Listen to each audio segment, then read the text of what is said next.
नमस्कार, डिजाइनर विशेष में आपका स्वागत है। मैं हूं डॉक्टर प्रतीक श्रीवास्तव। देश के नौजवानों में रक्षा सेवाओं में जाने की अभिरुचि बढ़ रही है।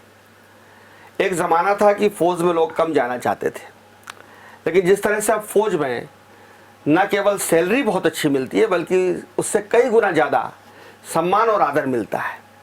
और इस सम्मान और आदर के पाने के लिए नौजवानों ने अब रक्षा सेवाओं में शामिल होने का भी मन बनाया है। सुप्रीम कोर्ट के दखल के बाद अब छात्राओं और युवतियों के लिए भी दरवाजे खुल गए हैं और वे भी चाहें तो रक्षा सेवाओं में शामिल हो सकती हैं।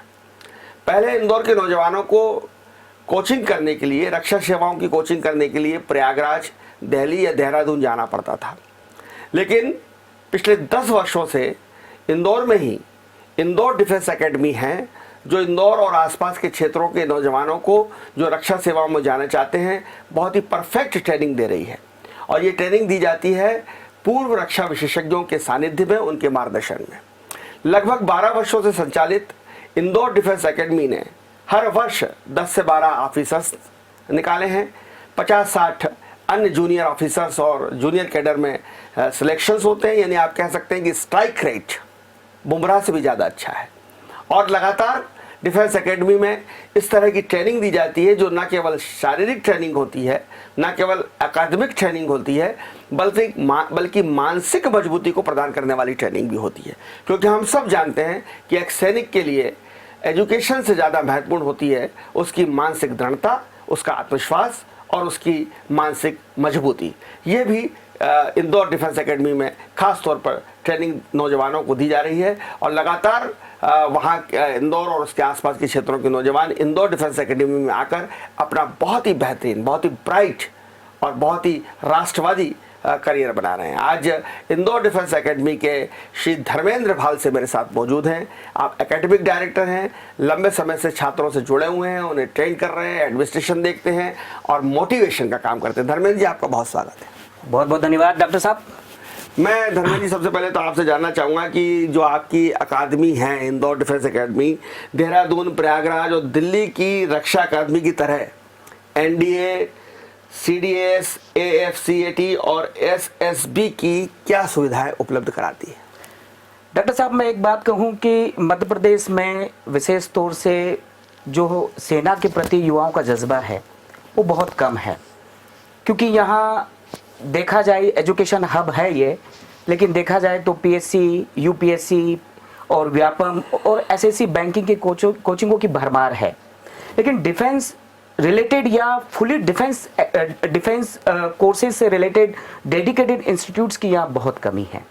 इसी को देखते हुए हम लोगों ने इंदौर डिफेंस एकेडमी का जो स्टार्ट किया है, जहाँ एसएसबी की शुरुआत या कोर्स को करते हुए आप एसएसबी की हम ट्रेनिंग देते हैं, बच्चों को फिजिकली ट्रेन करते हैं, रिटर्न के लिए पूरी तैयारी उनको कराते हैं। और सबसे बढ़िया चीज़ ये है कि हमारे पास हाईली एक्सपीरियंस फैकल्टीज़ हैं जो पिछले 10-10 सालों से डिफेंस रिलेटेड सर्विसेज में विद्यार्थियों को पढ़ाते हैं। जब आपने 2010 में ये एकेडमी शुरू की तो क्या सोचकर आपने एकेडमी शुरू की थी, और आपने क्या अपने खुद के लिए, हमको एक लक्ष्य निर्धारित करना पड़ता है ना, आपने अपने लिए क्या लक्ष्य निर्धारित किया, क्या टारगेट सेट किया था? देखो, ऐसा है कि जब मैं खुद यूपीएससी की तैयारी कर रहा था और हम लोग भी सोच रहे थे कि एनडीए में जाएंगे या फिर डिफेंस में सर्विसेज में जाएंगे, लेकिन मध्य प्रदेश में दूर दूर तक या तो बच्चा देहरादून जाता था, प्रयागराज जाता था या दिल्ली जाता था। मध्य प्रदेश में इंदौर के अलावा तो बड़ा शहर है नहीं, दूर दूर तक कहीं बच्चों को कोई दिखाई नहीं देता था। तो सोचा यूपीएससी पीएससी की तो भरमार है, क्यों ना डिफेंस डेडिकेटेड, फुली डेडिकेटेड एक इंस्टीट्यूट्स की तैयारी करें जहां उनको एसएसबी की भी पूरी सुविधा दें, अच्छे फिजिकल ट्रेनर रखें जो एक्स आर्मी हो, अच्छे पैरा कमांडोज टाइप के हैं, जैसे अभी हमारे पास जितेंद्र मिश्रा जी हैं, एक्स पैरा कमांडोज हैं, वो बच्चों को जो फिजिकल ट्रेनिंग की सुबह सुबह ट्रेनिंग देते हैं। एसएसबी के लिए हमारे पास एक्स आर्मी ऑफिसर्स हैं, लेफ्टिनेंट कर्नल। तो ये सब चीज़ें उनको यहाँ हम इंदौर में ही देंगे तो यकीनन वो कहीं और क्यों जाएंगे। तो जो हमारा कभी सपना था वो सपना हम इन बच्चों के अंदर साकार करना चाहते हैं। बस जो इसी सपना आपने देखा था वो बच्चों के माध्यम से पूरा हो रहा, काफी अच्छा पूरा हो रहा है। जैसे कि मुझे पता चला है कि आपकी एकेडमी से निकले लगभग हर साल 10-12 बच्चे ऑफिसर्स बनते हैं, 50-60 लोग जो है वो सोल्जर या दूसरी तरह के जाते हैं और तीनों सेनाओं में जा रहे हैं, न केवल फोर्स में जा रहे हैं बल्कि एयरफोर्स और नेवी में भी आपके यहाँ के बच्चे जा रहे हैं। तो ये बहुत ही एक बड़ा अचीवमेंट है, मैं आपको इसके लिए मुबारकबाद देना चाहता हूँ। लेकिन मैं ये जरूर जानना चाहूँगा कि इंदौर में जो और दूसरी रक्षा अकादमी हैं जो सिखाती हैं, ट्रेनिंग देती हैं, उनसे इंदौर डिफेंस एकेडमी किस तरह से डिफरेंट है, भिन्न है? देखो, सबसे बड़ी चीज़ है सुविधाएं, और उससे बड़ी चीज़ है एक्स आर्मी ऑफिसर्स आपके पास परमानेंटली होना। इंदौर डिफेंस एकेडमी शहर के बीचों बीच है, वेल फर्निश्ड है। गर्ल्स और बॉयज़ हॉस्टल दोनों हमारे सेपरेट, हमारे खुद के हैं। शहर के बीचों बीच हमारा एसएसबी ग्राउंड है, और साथ ही साथ फिजिकल ग्राउंड के लिए जो अटल जी ग्राउंड है वहाँ पर हम लोग हमारे फिजिकल ट्रेनर के साथ बच्चों को ट्रेनिंग करते हैं। ऐसे करके जो 11वीं 12वीं के जो विद्यार्थी हैं या फिर सीडीएस के या एफकेट के, तो उन लोगों को जो चाहे वो देश के बड़े शहर या प्रयाग, देहरादून, दिल्ली, इन सब चीज़ों में जो मिलता है वो इंदौर डिफेंस एकेडमी दे रहा है। दूसरे से मैं कहूँ कि इंदौर डिफेंस एकेडमी कैसा डिफरेंट है या वो क्या अलग दे रहा है, तो कुछ लोग डिफेंस के साथ एनडीए भी चला, मतलब कि डिफेंस के साथ यूपीएससी भी चला रहे हैं, एसएससी भी चला रहे हैं, बैंकिंग भी चला रहे हैं। तो मैं समझता हूं कि ये बात खिचड़ी हो जाती है। जी जी जी, आप प्योर जो है स्पेशली केवल डिफेंस को फोकस कराना चाहते हैं। जिस बच्चा को एनडीए पास आउट करना है, सीडीएस पास आउट करना है, मिलिट्री में जाना है, फोर्स में जाना है, वो आए जी। या टारगेट ओरिएंटेड काम। अगर आपका जरा सा भी आप डायलामा में है, आप बैंक भी कर लूँ, यूपीएससी भी कर लूँ, तो फिर दूसरी कोचिंग है। आपके यहाँ तो सिर्फ चिड़िया की आंख है अर्जुन को जो दिखाई दे रही थी। जी डॉक्टर साहब, मतलब मैं समझता हूँ कि बाज के बच्चों को मुर्गियों के बच्चों में ना पाला जाए। यदि डिफेंस का बच्चा है, एनडीए सीडीएस एफकेट का बच्चा है, तो उसे पूरे कॉन्फिडेंस के साथ उसके इंस्पिरेशंस को जिंदा रखते हुए उसे वही ताकत दो, वही विश्वास और वही प्रेरणा दो, ताकि वो देश को बहुत अच्छे से सर्व कर सके। अब देखिए, ये फौज का जो सर्विस है वो है ब्रेन और बॉडी की सर्विस। जितना मजबूत शरीर चाहिए उतना ही मजबूत दिमाग चाहिए। लीडरशिप क्वालिटी जो होती है वो सैनिक में सबसे ज़्यादा होती है, और खासतौर पर जो ऑफिसर जो लीड करता है। हमारी सेना दुनिया की एकमात्र ऐसी सेना है जिसमें ऑफिसर लीड करता है, और जो जूनियर स्टाफ होता है, उसके अधीनस्थ स्टाफ होता है, वो उसके पीछे होता है। मेजर हमारे यहाँ आगे होते हैं या कर्नल आगे होते हैं हमारे यहाँ दूसरे लोग। तो उसका ब्रेन बहुत मजबूत होना चाहिए। सेकंड के 100वें हिस्से भी तेजी से उसको फैसला लेना है, निर्णय लेना है, और बॉडी भी उतनी मजबूत चाहिए। तो ब्रेन और बॉडी का ये कॉम्बिनेशन के लिए आप क्या ट्रेनिंग शेड्यूल है आपका, किस तरह से आप इसकी ट्रेनिंग बनाते हैं, किस तरह से आपके पास एक्सपर्ट्स हैं, आपकी फैकल्टीज़ हैं, और किस तरह से आप उस नए बच्चे को जो 16 साल की उम्र में आपके पास आता है, प्रशिक्षण की भट्टी में तपाकर उसे एक वीर जवान बहादुर बनाते हैं? जी डॉक्टर साहब, बिल्कुल सही सवाल पूछा है आपने। और एक बच्चा है, जैसे आपने कहा भी था स्टार्ट में ही कि सुप्रीम कोर्ट के डिसीजन के बाद लड़कियां भी आई हैं, तो मैं उनको एक ही बात कहूँगा कि यदि लड़कियां बिल्कुल भी डिफेंस में जाने की तैयारी तो कर लेती है और पढ़ लेते हैं, आप घंटों पढ़ लेते हैं, लेकिन एक चीज़ है, जब तक आप मैदान में तपोगे नहीं, जब तक आप इन परीक्षाओं के लिए लायक बनोगे नहीं। हम एक चीज कहते हैं कि चाहे आप एनडी की तैयारी करो, सीडीएस की तैयारी करो, ऑफिसर्स बनो। लोग कहते हैं कि ऑफिसर्स को तपना नहीं पड़ता है। भाई, ऑफिसर्स को ज्यादा तपना पड़ता है। इसलिए हमारे पास 6 से 7:30 बजे तक हम सुबह बच्चों को ग्राउंड में ट्रेनिंग करते हैं। दोपहर में हम हमारे एसएसबी ग्राउंड पर बच्चों को उस जीटीओस के जरिए वो सारे एसएसबी के जितने भी टास्क होते हैं उनके बारे में बताते हैं। इवन कि हमारी जो क्लासरूम्स होती हैं वो एक्स आर्मी ऑफिसर्स ज़्यादातर या तो ऑनरेरी आते रहते हैं, विजिटिंग्स आते रहते हैं, परमानेंट्स रहते हैं। हमारे जो टीचर्स हैं वो भी खुद इन एग्जाम्स को फाइट किए हुए हैं और सालों का मतलब कि एक्सपीरियंस रखते हैं। तो समय समय पर हम क्लासरूम में मोटिवेशनल लेक्चर्स या फिर सेमिनार या ऐसी तमाम गतिविधियां करते रहते हैं, जिससे कि बच्चे का जो मनोबल है इन सेवाओं में जाने के लिए बरकरार रहे। तो ये जीटीओस का, फिजिकल का, रिटन का, टेस्ट सीरीज, ये तमाम वो काम करते रहते हैं ताकि बच्चा रिटन क्लियर करे, एसएसबी क्लियर करे, मेडिकल क्लियर करे और जाकर एनडीए में ग्रेजुएशन करके आईएमए में 1 साल की ट्रेनिंग करके देश की बेहतरीन सेवा करे। हाँ, बस ये। और इसकी सारा बंदोबस्त इंदौर डिफेंस एकेडमी ने हमारे सारे तमाम साथियों, विशेष तौर से तनीष गादिया जो मैनेजिंग डायरेक्टर हैं, उनकी मदद से सब बहुत बेहतर तरीके व्यवस्थित कर रखा है हमने। सुप्रीम कोर्ट का मैंने भी जिक्र किया, आपने भी जिक्र किया, हालांकि सेना नहीं चाह रही थी, लेकिन फिर भी सुप्रीम कोर्ट ने कहा कि आप जेंडर डिफरेंस नहीं कर सकते, लैंगिक भेद नहीं कर सकते, और अब लड़कियों के लिए भी एनडीए के दरवाजे खुल गए हैं। आपके यहाँ भी क्या छात्राओं को ट्रेनिंग दी जाती है, और अगर ट्रेनिंग दी जाती है तो इंदौर डिफेंस एकेडमी में उनके लिए क्या विशेष सुविधाएं या क्या विशेष पैकेज है उनके लिए? देखो डॉक्टर साहब, ये बहुत बड़ा अच्छा और बेहतरीन सवाल पूछा है आपने, क्योंकि जिस दिन से हम लोगों ने 1 जनवरी से, मतलब कि जो 1 जनवरी के आसपास हमने नई बैच का अनाउंसमेंट किया था, नई बैच में कम से कम 30 बच्चे के लगभग हैं, जिसमें से करीब 20 लड़कियां हैं। तो लड़कियों का जो इस पर रुझान है, जब अभी एनडीए को मतलब कि इंदौर को पहली बार एनडीए का सेंटर बनाया, सीडीएस का सेंटर बनाया, इन सेंटर में हम लोग रुझान देखने गए, तो जब देखा कि 10 लड़के निकल रहे हैं तो 7 लड़कियां, मतलब कि 10 लड़के और 7 लड़कियां, मतलब कि ये रुझान इतना इक्वल था और इतना, मतलब कि जो है इस हालात में जो एकेडमी की तरफ, डिफेंस की तरफ जो लड़कियों का रुझान आ रहा है, बस अब एक ही जरूरत है। मैं ये नहीं कह रहा हूं कि मैं इंदौर डिफेंस एकेडमी के बिहाफ से बोल रहा हूं, अब इन एकेडमीज की जिम्मेदारी बढ़ गई है कि ये लड़कियां पढ़कर विद्वान हो सकती है, ये सब जानते हैं, इन्हें मैदान में लाकर ताकतवर बनाकर लड़कों की इक्वल कर दीजिएगा। डिफेंस एकेडमी जो सुप्रीम कोर्ट का डिसीजन है, उसको यदि वास्तविक और धरातल पर सही साबित करना है तो इन लड़कियों को अपनी जिम्मेदारी निभानी होगी, मैदान और क्लासरूम दोनों पर। वरना सिर्फ क्लासरूम तो फिर चश्मा पहनकर घंटों बैठकर भी पढ़ा जा सकता है, लेकिन यदि मैदान और क्लासरूम की दोनों चीजों की भागीदारी इन्होंने पूरी कर ली तो सुप्रीम कोर्ट सार्थक हो जाएगी, रेलेवेंट हो जाएगी। ये चीज उनको, लड़कियों को समझना होगा, यहाँ मतलब कि टॉक शो या इन चीजों के जरिए नहीं, उनको समझना होगा इस चीज का। आप लड़कियों को शारीरिक रूप से देखिए, लड़की भगवान ने एक कोमल कृति बनाई है, उसमें कोमलता है, संवेदना है, उसमें नाजुकता है ना, वो ईश्वर की देन है।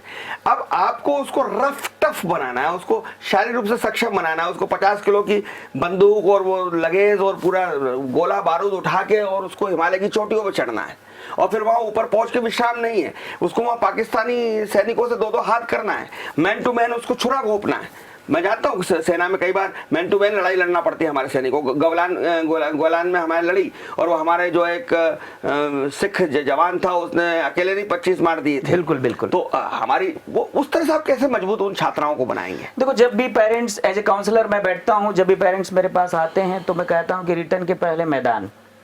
तो हमारी एकेडमी में सभी लड़कियों के लिए मैदान बहुत ज़रूरी है। सुबह 6:30 से 7:30 मैदान कराया जाता है। सबको कह दिया है कि 4 बजे अनिवार्य रूप से, मतलब कि सप्ताह में 4 दिन अनिवार्य रूप से मैदान। 1 घंटे का, मतलब कि जो है हमारे एक्स आर्मी सर्विसमैन हैं जितेंद्र मिश्रा जी, जो फिजिकल ट्रेनर भी हमारे, वो उनको बिल्कुल ट्रेन करते हैं। और मुझे यकीन है कि एकेडमी के ये प्रयास लड़कियों को सिर्फ क्लासरूम में नहीं, मैदान में भी ताकतवर बनाएंगे, और बिल्कुल उनकी कोमलता है, एक मजबूत जो है एक सिपाही के तौर पर बाहर आएंगे। कवच में तब्दील हो जाएगी। जी बिल्कुल होगी सर, बिल्कुल होगी। अच्छा, अब हम बात करते हैं ब्रेन की। इंटरव्यू होता है एसएसबी का, बड़ा टफ इंटरव्यू होता है, और सबसे ज्यादा उसमें ये कहा जाता है कि आईएएस आईपीएस से भी टफ इंटरव्यू एसएसबी का है, और जो सिलेक्शन रेट है वो भी बहुत ही खतरनाक है, बहुत ही टाइट है। इतनी आसानी से वहाँ सिलेक्शन नहीं मिलता, कई पद खाली रह जाते हैं। जब तक वो उस मार्क तक आप नहीं पहुंच पाते, आपका सिलेक्शन नहीं होता है। और वहाँ जो एसएसबी का इंटरव्यू होता है, मैं जानता हूँ कि वहाँ पर लॉजिक देखा जाता है, वहाँ आपकी प्रत्युन्नति देखी जाती है, वहाँ आपका बिहेवियरल एटीट्यूड देखा जाता है, और वहाँ सबसे बड़ी बात ये होती है कि आपका सेल्फ कॉन्फिडेंस क्या है वो देखा जाता है। तो उसकी तैयारी आप कैसे करवाते हैं? देखो, एक चीज़ है कि एसएसबी जो 5 डेज हैं, बीबीसी ने भी माना है, डिस्कवरी चैनल ने भी माना है कि दुनिया के सबसे बेहतरीन इंटरव्यू में माना जाता है। और एसएसबी के जो 5 दिन में होने वाले जो 17 टेस्ट हैं, उन सभी के लिए हम लोगों ने विशेष तौर से जो एक्स आर्मी ऑफिसर्स होते हैं, जो अपने आप में जीटीओ होते हैं, साइकोलॉजिस्ट होते हैं, इवन कि हमारी बात एक्स जो वाइस प्रेसिडेंट जो एसएसबी बोर्ड में होते हैं, उनसे भी एज ए ऑनरेरी चल रही है कि वो भी हमारे बच्चों को ट्रेनिंग देंगे। तो इन 70 टेस्ट के लिए हमने खुद हमारा शहर के बीचों बीच जीटीओ ग्राउंड बनाया है, एक्स आर्मी ऑफिसर्स रखे हैं जो बच्चों को इस टेस्ट के बारे में, इस 5 डेज एसएसबी इंटरव्यू के बारे में गहन ट्रेनिंग देते हैं।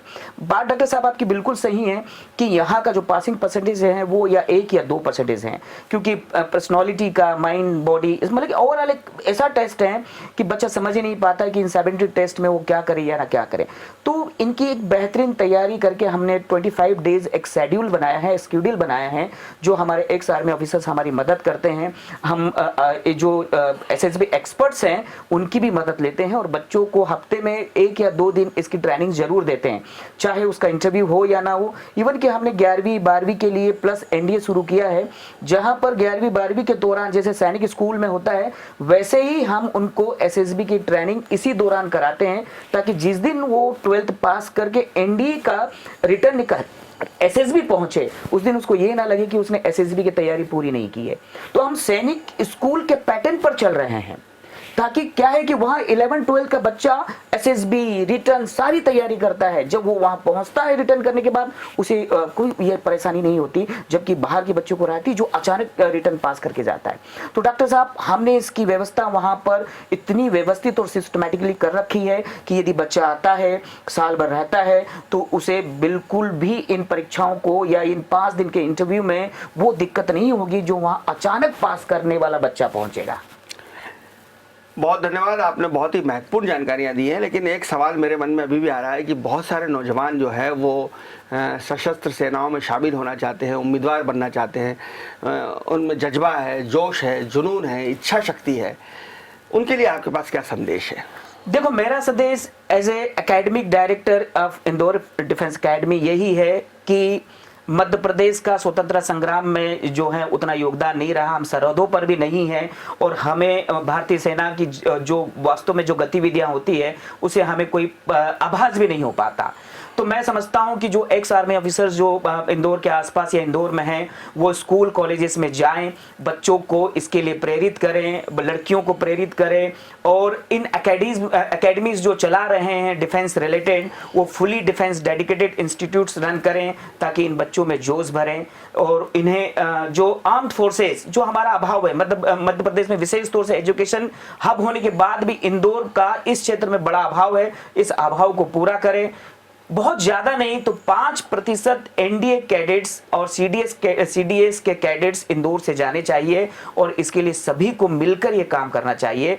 और उन नौजवान विद्यार्थियों को भी मैं कह रहा हूं कि जो इंजीनियरिंग पास होते हैं, एमबीए पास होते हैं, ग्रेजुएट हैं, 12th या 11th में हैं, वो लोग भी इसकी ओर प्रेरित हो। उन पेरेंट्स को भी मैं कहूंगा, भाई तुम सोचो यहां पर इस पैकेज पर, यहाँ रॉक सॉलिड जॉब, पैट्रियोटिज्म क्या नहीं है, यहाँ पर वो चीज है जो एक मल्टीनेशनल कंपनी भी आपको नहीं दे सकती, वो आर्म्ड फोर्सेस देती है। तो इस ओर करियर बनाने के लिए शिक्षक, पेरेंट्स, सब समाज के वो बेहतर लोग इनको प्रेरित करने की कोशिश करें। बस यही मैसेज है डॉक्टर साहब के जरिए और डिजियाना न्यूज के जरिए। धर्मेंद्र जी, चूंकि इंदौर और इंदौर के आसपास के बहुत सारे गांव के लोग आते हैं आपके पास, खरगोन, बुरहानपुर, बड़वा, क्या हॉस्टल फैसिलिटीज है इंदौर डिफेंस एकेडमी में? और खासतौर पर लड़कियां भी अब आने लगी हैं, तो क्या उनके लिए भी कोई इस तरह की बोर्डिंग सुविधाएं रखी हैं? जी, मैंने कहा कि हम एक सैनिक स्कूल की तरह हमारा डिफेंस एकेडमी रन करते हैं। हमारे पास गर्ल्स सेपरेट हॉस्टल है जिसमें कम से कम 100 सीट्स हैं। ये कहाँ पर है? ये टावर चौराहे पर है। टावर चौराहे और बहरुका के बीच में बिल्कुल मेन रोड पर है। वेल फर्निश्ड हमारी 100 लड़कियों की सीटिंग वाली फैसिलिटी वाली गर्ल्स हॉस्टल है।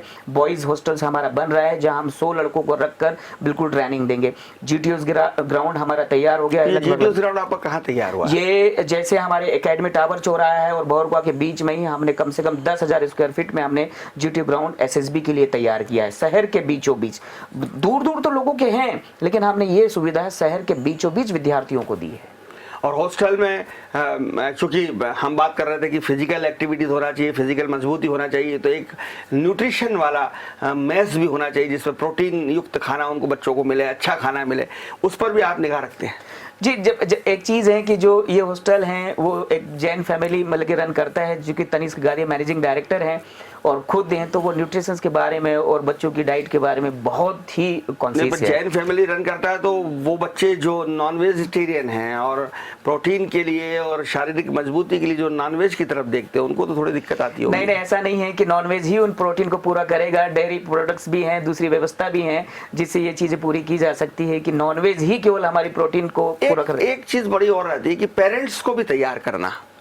देखिए बच्चा सेना में जाना चाहता है, लेकिन कई बार पेरेंट्स को लगता है कि मेरा आजकल तो हम दो हमारे दो हैं, अब तो और भी हम आगे बढ़ गए, हम दो हमारे हैं एक। तो बच्चों को, पेरेंट्स को कई बार ये लगता है कि यार मेरा तो एक ही लड़का है, यही अगर सेना में चला गया और भगवान ना करे कुछ हो गया तो मैं क्या करूँगा। ये एक बड़ा मेंटल ब्लॉक है अक्सर बच्चों पेरेंट्स के बीच में।